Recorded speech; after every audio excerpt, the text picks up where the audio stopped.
All right, ladies and gentlemen, I hope you had a wonderful day. It was an uneventful start to the week and a very sad day because the 9-day streak ended despite there being a flurry of headlines and news.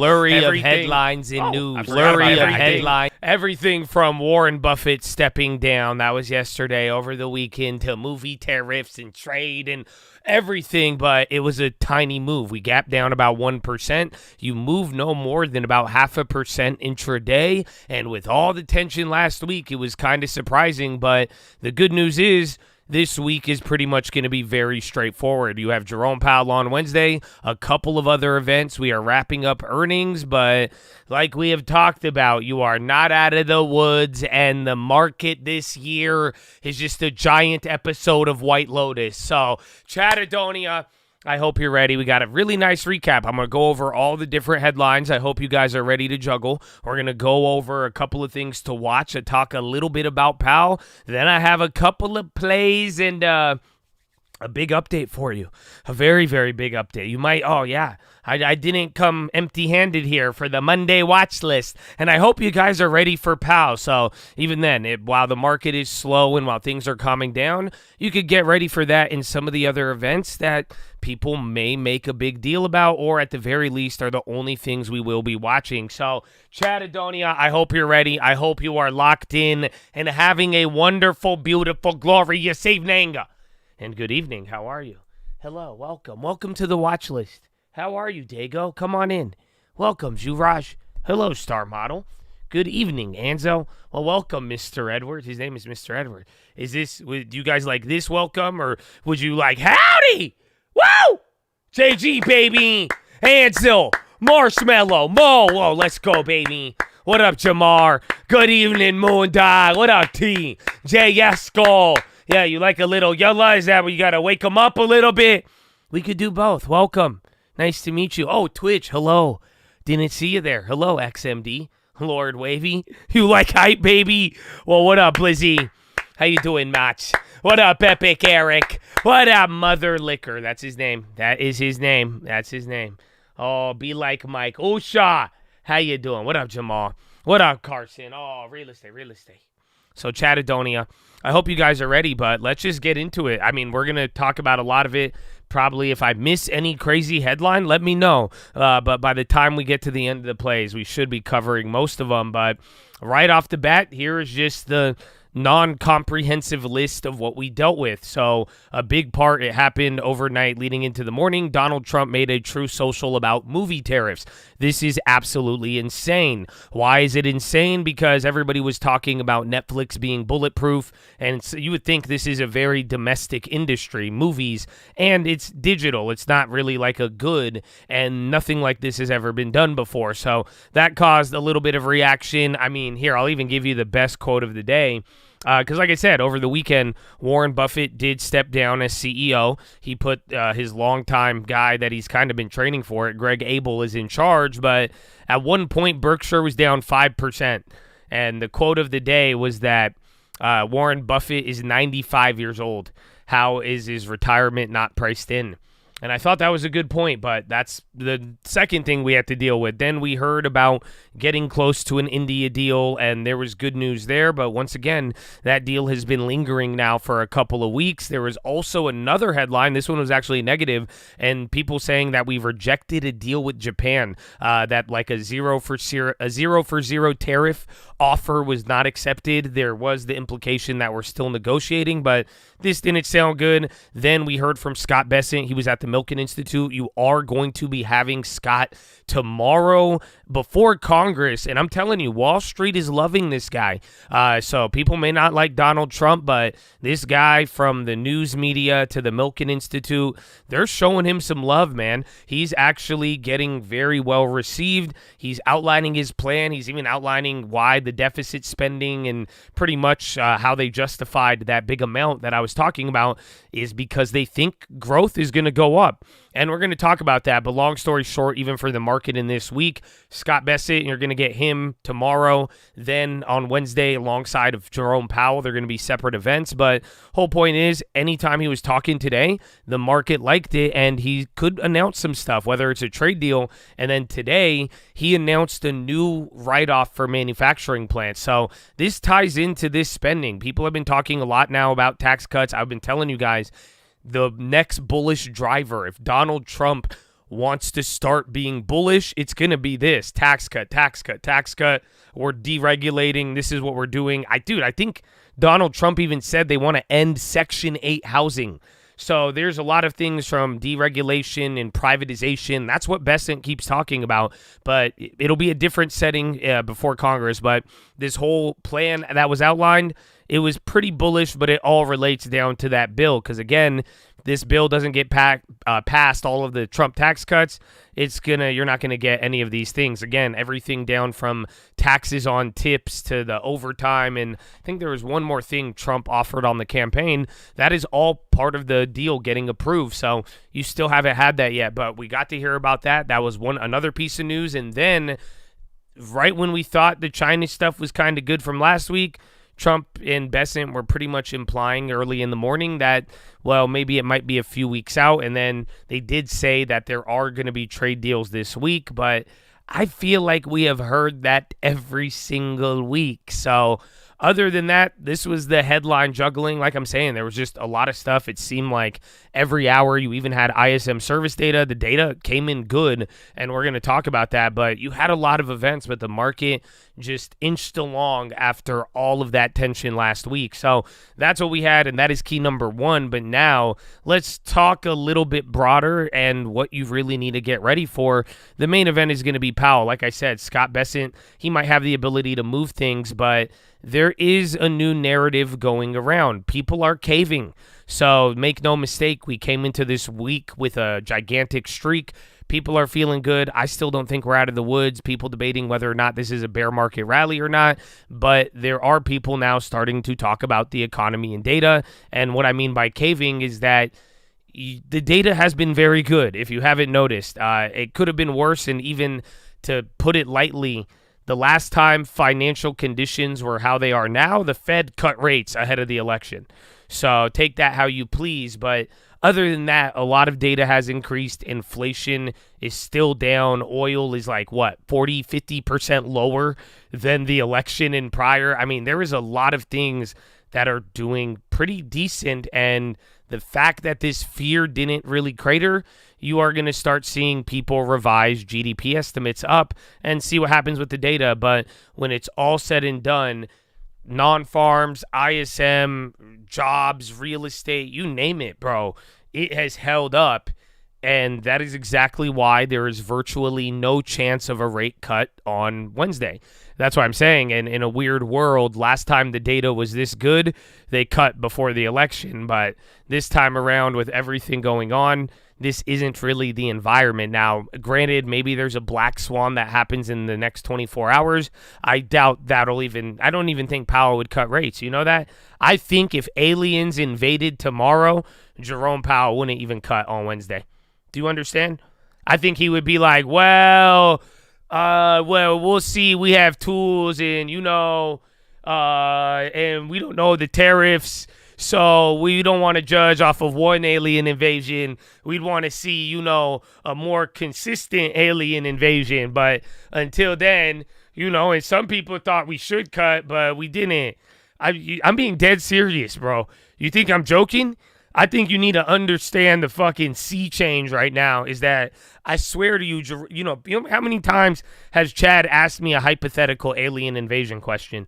Now is your damn moment, okay? Because if aliens did invade, I swear to you, Jerome Powell wouldn't even cut rates if that happened in the next 24 hours, because you already went through a lot, and there's a lot of things that happened. He didn't budge, even when everybody around the world did, and there was many other reasons, and they moved for way less. So he's not going to move. I don't think that's going to be the debate, but keep in mind, there is going to be other stuff like quantitative tightening. If he gives out any timelines for quantitative tightening or what it would take to give certainty, I'm sure people are going to try to get it out of him. But like we talked about the other day, man, the jobs, the ISM, those are the real big factors. And I'm going to just tell you, this is how Powell did it last time.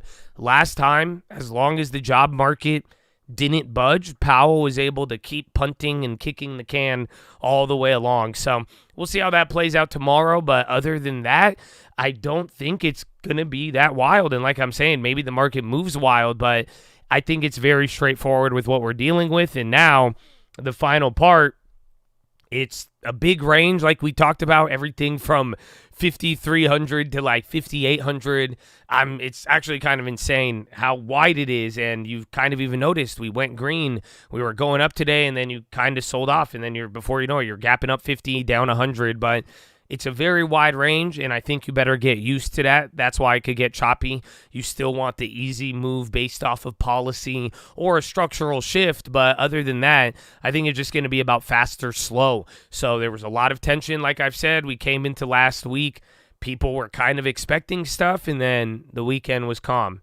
And then we had all of these updates, but then the market didn't really react. Liquidity wasn't there. Now, granted, there was a lot of other stuff going on in some other holidays, but you move slow. Remember last week, we spent the first 3 days kind of barely budging, and then you started picking up out of nowhere. So I think it's just going to boil down to either fast or slow. You have a 500-point range on the SPY, so yeah, that's kind of all that's going to matter here, especially if you're trying to make any short-term plays. Other than that, you got a 10-year auction tomorrow. Scott Bessent, even then, bonds were right near the danger zone unless TLT gets back to that 82, 83. I don't think any of the auctions will really matter too much yet, but we'll see how that all factors in. Other than that, should be a good time, and we'll see where it leads us. And I don't know, we'll see if a flurry of news causes events and maybe a resetting of the stat counter.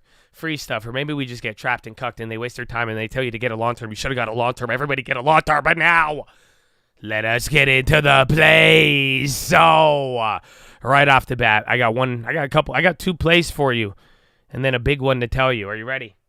Play number one, Apple. I made this play. I'm kind of mad.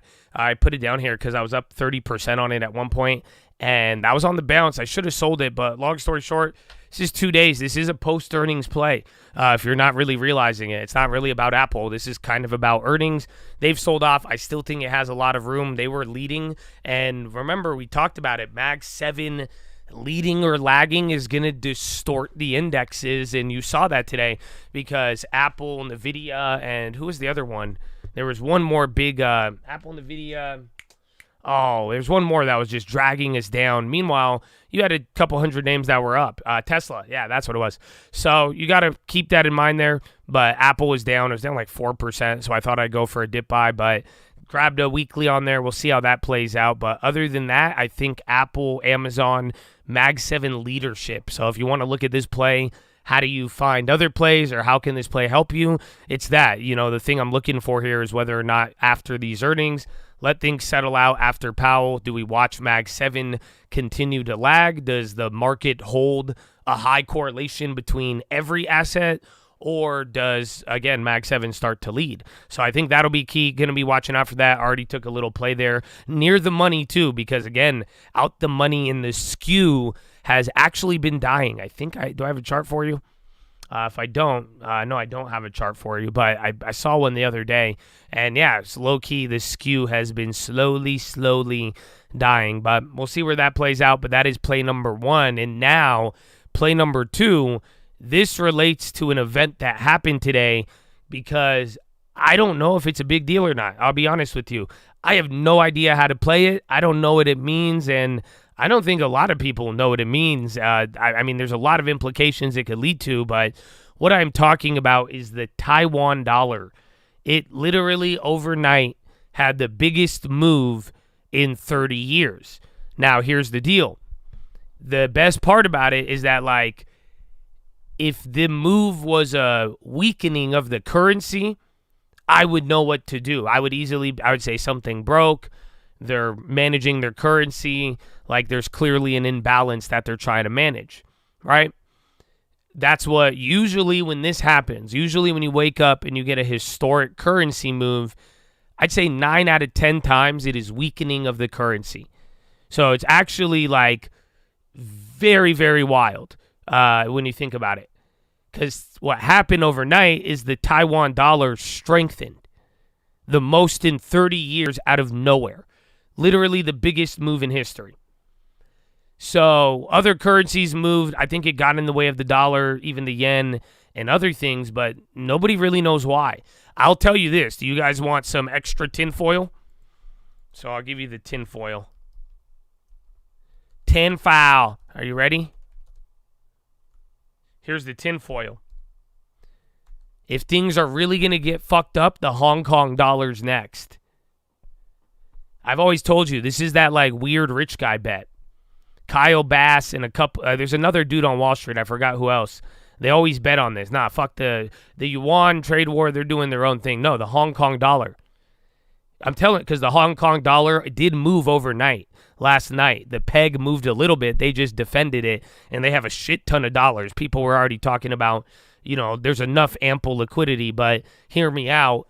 If we live in a world where there's drastic currency fluctuations and things are breaking and you're getting once in 30-year moves out of just fucking nowhere with who knows what the reason is, because there was a reason, we just don't know. But like, again, this wasn't really on anybody's radar, and then this is an unprecedented move. But point is, that would be the environment ripe for a depegging of the Hong Kong dollar, believe it or not. So that's just the tinfoil of that side. But long story short, this was a very big event in the last 24 hours. I think it could lead to stuff. I don't know what, but I wouldn't, this wasn't like a drop in the bucket. I don't know how to explain it other than maybe the tide is pulling in, or you just dropped a giant rock. It's like a volcano falling in the ocean. I don't know what it means. But I do think there's going to be some ripple effect somewhere. We just don't know yet, but that's a very interesting one, and that's why I think gold went up today, because, and I don't know if anybody knows how to play this, because it's a strengthening move. Like I'm telling you, that's not, the strengthening move is almost as baffling as like all the gold coming into America and some of the earlier gold run we saw, but then again, that was off of tariffs, as Scott Besson would say. But point is, this Taiwan thing, nobody knows what it is. People aren't freaking out yet, and I don't think you need to freak out, but I do think there is some play with gold, and I do think as some people just start looking around and get more and more uncertain about currency moves, this just further strengthens the case of gold. So keep your eyes out for that. I'll definitely give you guys updates, but other than that now, I'll take some questions in a little. Those are my main plays, but are you ready? You are going to hear me talk about this tomorrow. But I have an update for you. Oh, you guys, it's sad, you guys. Not really. I'm actually excited. After much data analysis, after asking the Chad multiple times about how to remedy this situation, I think I have found an answer. Are you ready? It has to do with the place. Yes, I hope it does bring clarity. Amen. So God bless America. God bless Chattadonia. Thank you for all. And I hope I see you in the future. Play number 3 is that now on the live stream, while we are live Monday through Friday, 30 minutes before open, there is no such thing as posting plays anymore. That means you can't flex. That means you can't post anything. Assume everybody owns whatever it is, but that's it.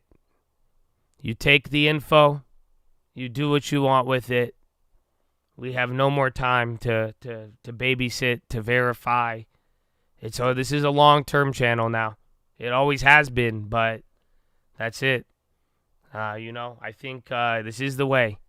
This has always been the way, but I think it's time now. Well, it's everything. That's it. No flexing. There's no place. There's no point. You post info, post news, whatever you do with it, that is up to you. Keep it to yourself. If we're gonna talk about any plays long term, and that's it. Other than that, we're gonna pivot away.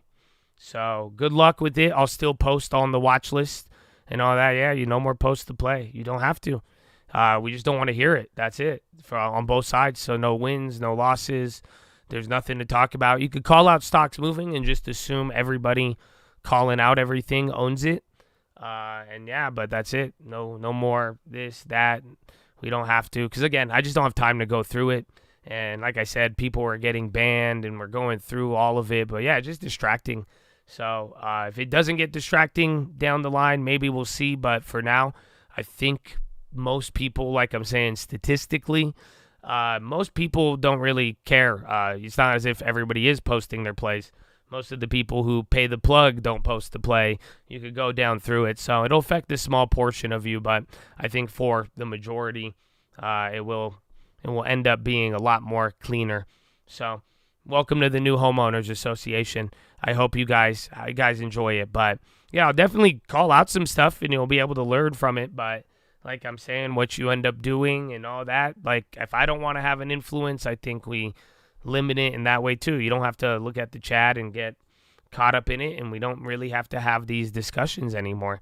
So I look forward to it. We'll see how it is. But other than that, yeah, you could say you're bullish on the NASDAQ. That's what I'm saying. Just assume everybody owns what they're talking about. That way, too, I think it'll help people be less naive. People talk their book, you just assume everybody's there talking about what they own. If somebody is going there, then, yeah, it'll be there. Nothing's changed for the majority of people. That's what I'm saying. It's not as if, quite frankly, it was just a minority kind of getting in the way of things. I tried to accommodate it.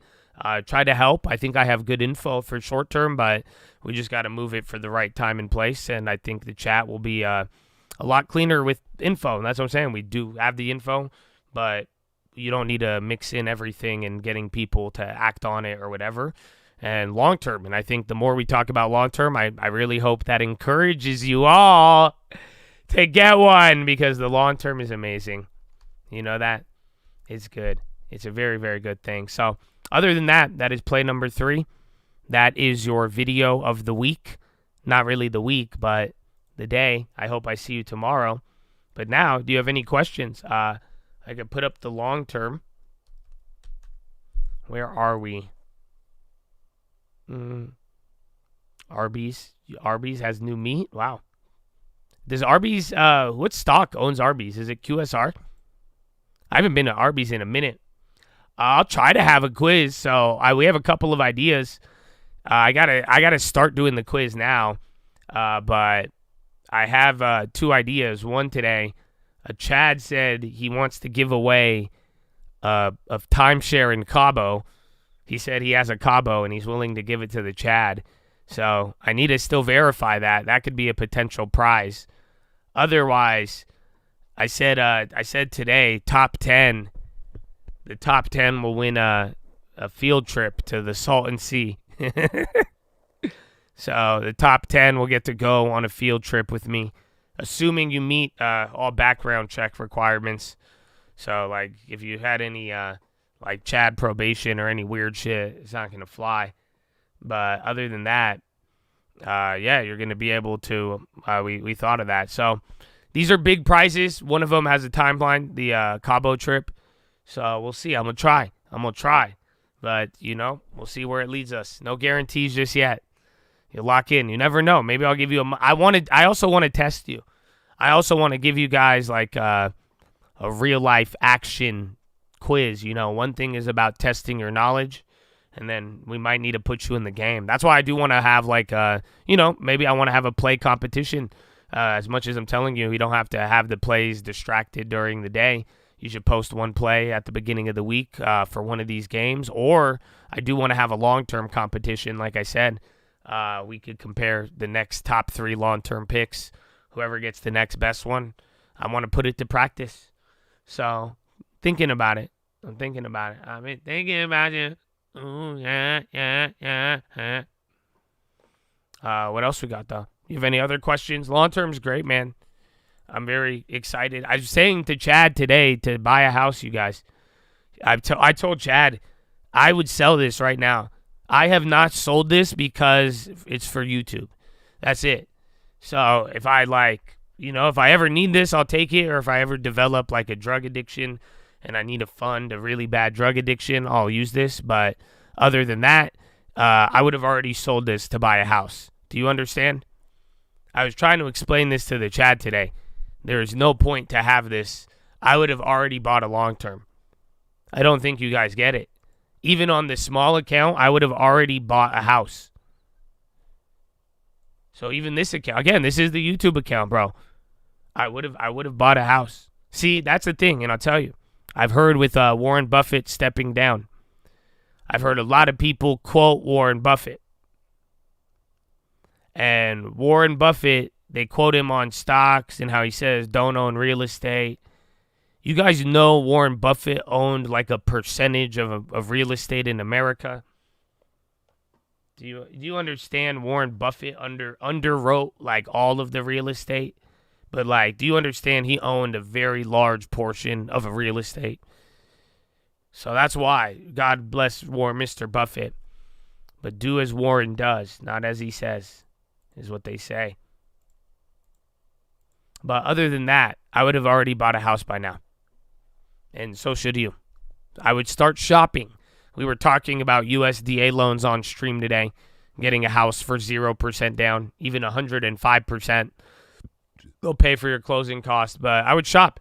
And I was finding deals over the weekend. So depending on what happens with the spending, the deficit, where the money goes, I mean, it's going to be an interesting time. You don't need to rush, but I do think, you guys have these long terms. And I would tell you this too.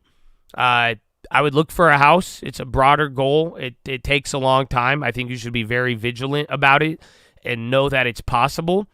But also, too, I hope you guys see how, the long term could be very emotional or non-emotional depending on how you're looking at it. I hope you guys get that because I did see a lot of people over the last couple of months. They got very excited and they were hyper looking at the long term. It's fun. And then right when that goes down, you're going through it. They're like, oh my gosh.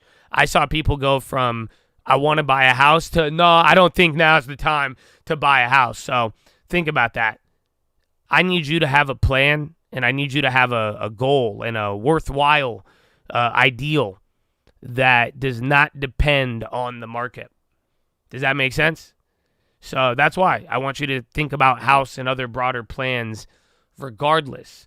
And two, like we talked about, even in April was a month where, if looking at the moves and looking at the long term made you panicky and made you make bad decisions, you can't look at it. And again, like we've talked about, I hope some of you have learned already from the long term, don't buy the plays that we're up on. Buy the ones that we're down on, and I hope you guys see it. There's always periods of time where prices come down, and those are your opportunities to take advantage of it.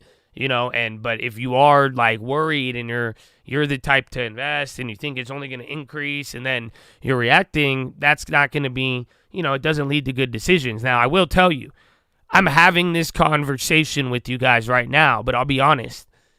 Woo! Chad, you guys did very good this time around. You know that? I think that I did see a lot of people, break the rules and move things around a little bit at the end. And you saw, you always see a couple, but bro, I'm telling you, there's 30, 40,000 people coming through a day. And I saw way less panic out of a lot of you, especially with the long term.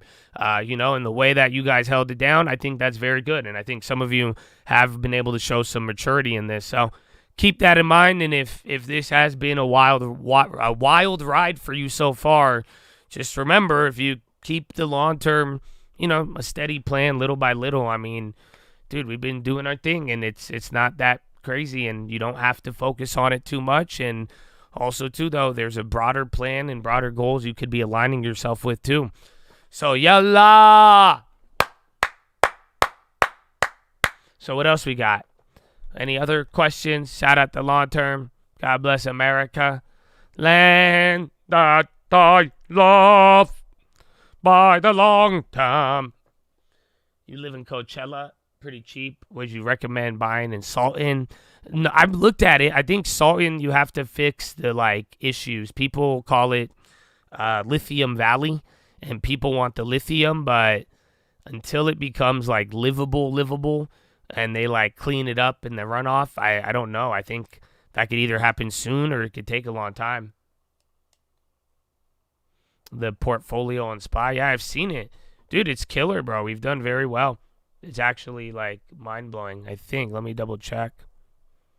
Stand beside her and guide her to the long with the term with 10%. From the Bidens to the dawn hall. Okay, I'm sorry. But yeah, it's really good, bro. Look. It's beautiful, man. We had way better outperformance.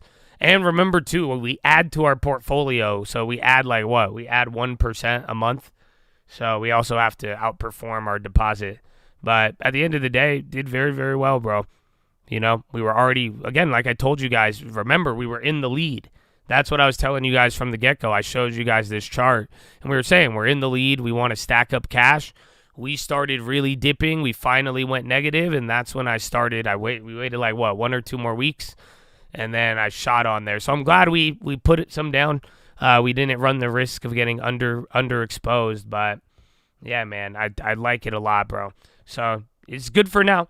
But remember, this is good, finger to the sky, but maybe this changes. Maybe we underperform, and that's why we still got to remain defensive. Don't get too jumpy, and I still believe that diversification is the answer. But whatever we're doing is working, and we just got to keep doing that. And I think, because remember, even last year too, where is it?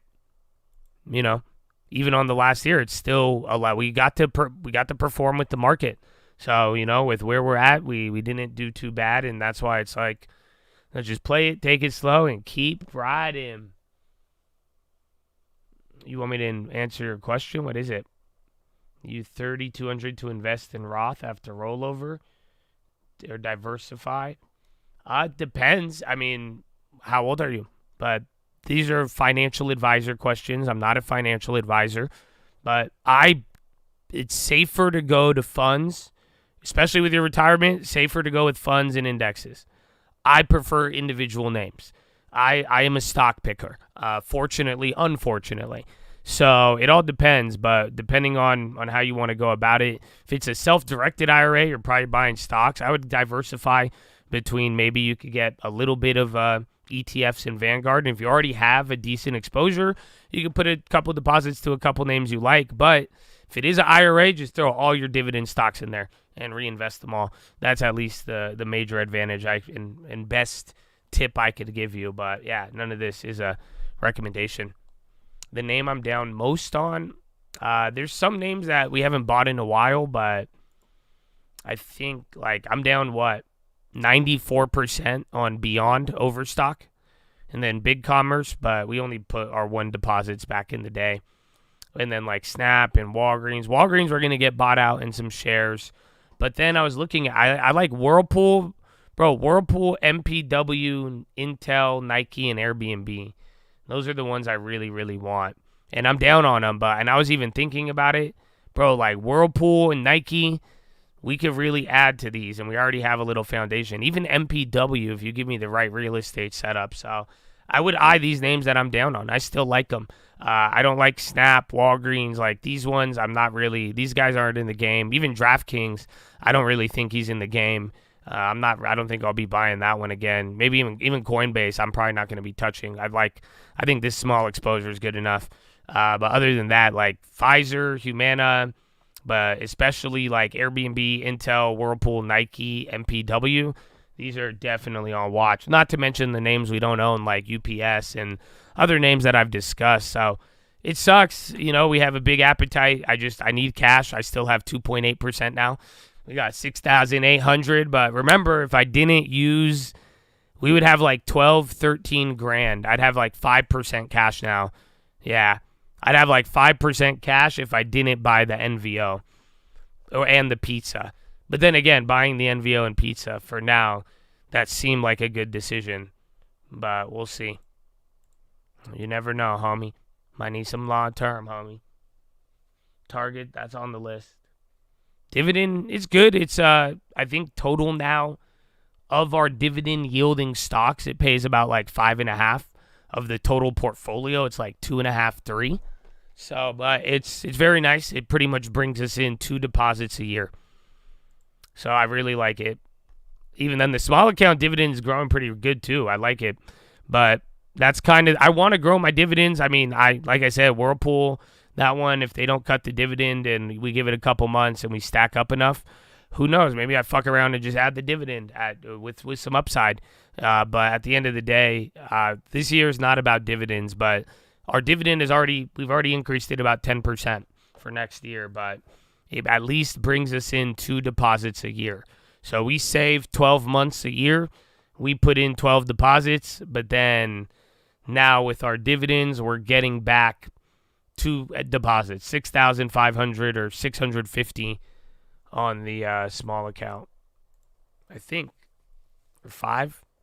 No, 640. Damn. Fuck yeah. See?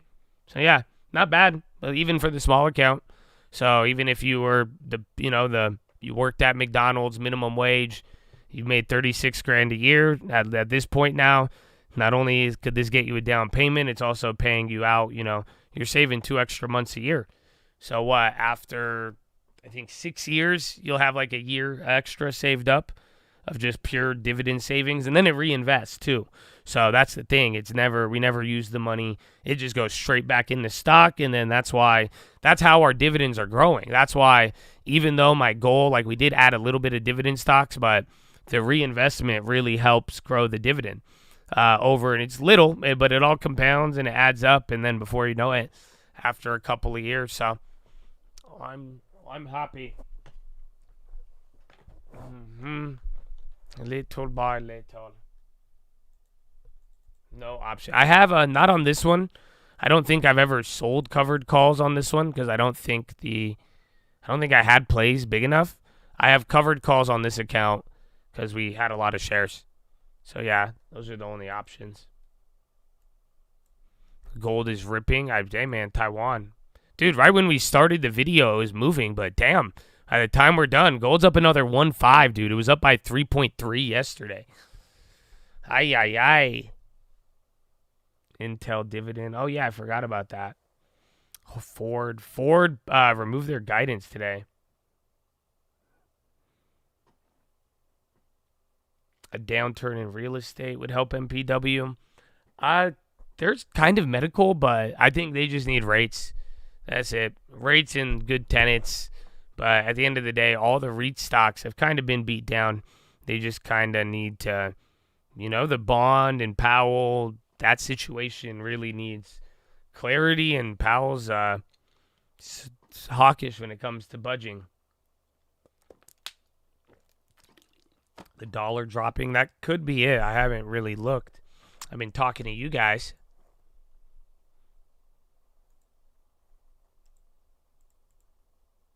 The dollar. I think the dollar's up. Could be the Chinese yuan, but Chinese yuan's weakening a little bit. UWMC. That's still a REIT, or not REIT, but a real estate stock.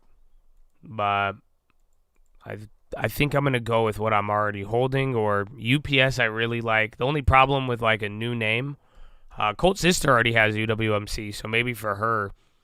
But the only problem with a new name, we have to start over. But with the deposits I'm already stacking up, Nike, Whirlpool, Airbnb, who else? Intel. We already got money on those. So that could be good. Oh, Pepsi I like. See, I think Pepsi is for you guys who don't have a long term. Pepsi is, this is how you could start with an anchor. I think Pepsi is great, to be honest. I might even fucking buy it, to be honest with you. We already have Coca-Cola, and Coca-Cola is up. Yeah, that's an anchor. 4% Pepsi. It might go down a little bit more, but I think that's a great starting one, bro. If you have a long term or you want to start and you're like, what the hell do I buy? Everything up, like, yeah, it's a good name, bro. Again, we're up like 50, 60% on our Coca-Cola. I bought again, it's not sexy. When we bought Coca-Cola, it really wasn't sexy. I bought Coca-Cola here. It was after one of their big drops. It looked like it wasn't doing nothing, and then before you know it, that thing just goes. But Pepsi's a great company. So, yeah, you may not know how RFK will clap it, but it's Pepsi. Yeah. Especially, yeah, you go and then Coca-Cola meanwhile. But that's a great anchor for those starting. If you don't have a high quality blue chip in your portfolio. That's a 4% yielder with a name that, most people engage with. I don't know. Maybe I'll buy it. I never really thought about it because I already have Coca-Cola. I prefer Coke over Pepsi, even in a taste test. But other than that, it's nice, bro. It reminds me of Procter Gamble and a couple of others when they dropped. Stacking is better. Well, stacking just helps save you, it makes you more productive in a weird way. You could actually lose more, but that way too, if I'm already down on names, we could get a really effective average, and now we start pushing more, but then again, it just limits us to what we have. But there's only a couple of new names that are fresh, but like Pepsi's just high quality. So that's the thing. I don't know, if Pepsi keeps dropping, I mean, hypothetically, if Pepsi got really bad, I would have to buy it. But even then, I think right now it is perfect for anchor starting point where you could start I just started a long term. You could put X amount on the side of it, and then whether it goes up or down, from this price, you could average in and out of it perfectly. So I like it. I like it a lot, and we've been talking about it there. The Celsius Cherry Cola. I didn't know they had that. I haven't had a Celsius in a minute. I like Alani Nu, though, and Celsius owns them. You love the concept of they're making me buy it? Yeah. Well, again, if they make it cheap enough, some of these plays, if the market's just going to violently sell off a good value name for pennies on the dollar or a very deep discount, you have to buy it. Because those are the opportunities you get. It's always been like that. At certain times, the market and people always panic, and they will, during moments, they'll sell things very, very cheap. And, if it's a good name, like that's why this one's easy, because it's fucking Pepsi. This isn't, I could double check and, let me double check the fundamentals, and you could make sure, obviously there's a reason they're underperforming right now, but generally that's a name that's a easy ass business to understand and what they're doing, and it's not going to go anywhere. So if you could get that at one of its cheapest prices in the last like 5, 6, 7 years, that's great. Pepsi over Target to start out, yeah. For someone new, or like I'm saying, if you need a blue chip, I think Pepsi is just higher quality than Target, higher quality of a company. Let's see, a Pepsi.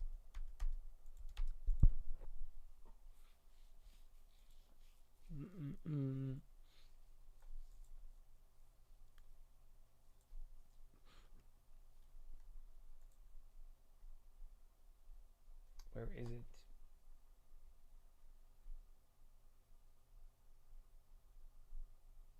Hold on.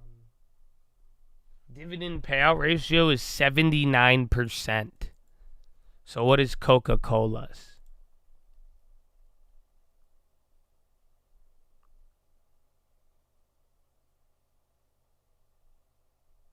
Coca-Cola is 78%. They're the same. Yeah, bro, what the fuck? It's the same exact thing. Bro, I could run a comparison to Coca-Cola, but it's pretty much the same shit, bro. Yeah, I like Pepsi. RFK is probably going to hurt them. Their margins have been crushed as of late. They don't have as good of a margin as Coca-Cola. Is Taiwan getting invaded? I don't know, but it's weird. I mean, Chinese currency's weakened here now a little bit it was almost 0.5%.